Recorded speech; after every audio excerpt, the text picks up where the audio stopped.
This is our 150th edition of Freehling Finds, and we're going to see where it all got started.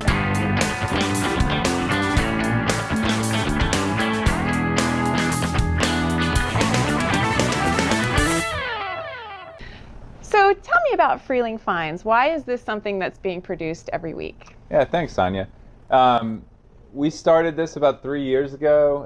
It was just a great way to feature all the cool things going on in Fredericksburg, new businesses, events, places that people see all the time but don't necessarily know much about it. Years ago, video is becoming more and more of the medium where the people consume news. So Freehling Finds has a real local feel to it.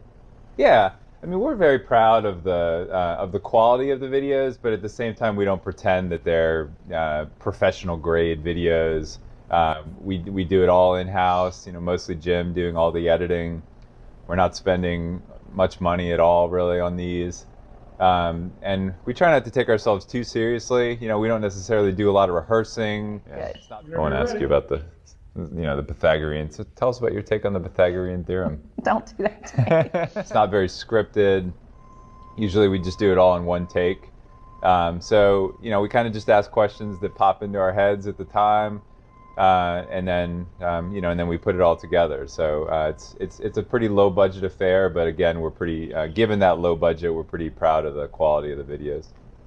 150 episodes is a lot. Can I ask where you get your ideas? We think about just things that will be of interest to people. We're always trying to promote our businesses and our development projects. So it's really mainly just kind of driving around, walking around town and keeping our eyes out. And Jim Gaston and I talk a lot about what might make a good video, and we just kind of go from week to week. So far we haven't really ever gotten to a point where we run out of ideas, so which speaks to all the interesting things going on in Fredericksburg. It definitely does. Yeah. So I think our audience might have been wondering these past 150 episodes, who is Bill Freeling?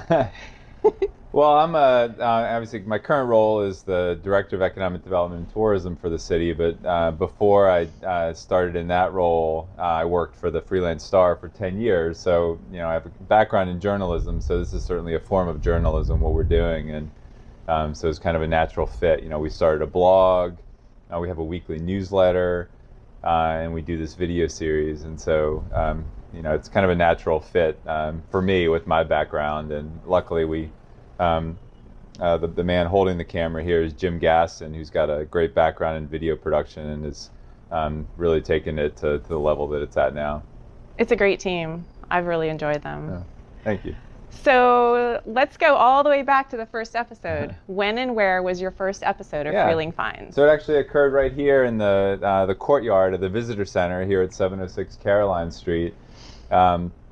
We just had noticed that not as many people come back here as we would like. I think a lot of people just didn't really know about it. So we're like, we have to just do a little video that tells people that this is here. And it was Danelle Rose and I at the time, and we just came back here and we did a little tour of the courtyard, and the reception was good, and we just decided to keep doing it. And 150 episodes later, here we are. That's very cool. Back in the same place we started.